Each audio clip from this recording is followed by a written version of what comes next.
Hi guys! Another day, another cake naman tayo, Real Talk Edition. Gabi pa lang, tatrabaho ka na. Magparami ka ng pera para madali lang sa'yo ang umalis sa mga sitwasyong hindi mo gusto.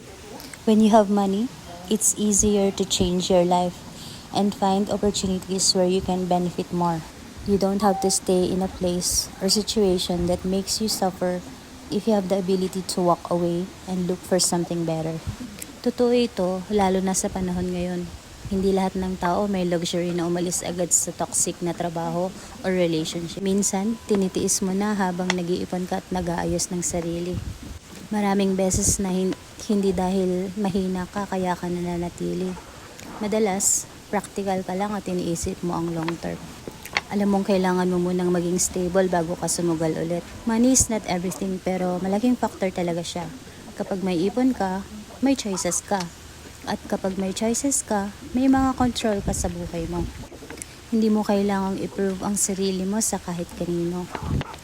Ang mahalaga, alam mo kung bakit ka nagtitiis at kung para kanino ka lumalaban. Darating din yung araw na makakaalis ka ng walang takot. Kaya kung nasa phase ka ngayon na tahimik lang at focus lang sa grind, okay lang yan. Hindi ka na pag-iiwanan. Naghahanda ka lang. Darating din ang panahon na ikaw na ang pipili ng buhay na gusto. Hindi mo kailangang makisabay sa ibang tao. Hindi nakakahiya ang maghintay, mag-ipon, at unahin ang tamang desisyon. Mas okay maging totoo kaysa magpanggap. A small step today leads to a big success tomorrow. Kaya laban lang, ngayong taon, maniwala ka na may overflow na darating. Hindi lang survival kundi joy, peace, at abundance.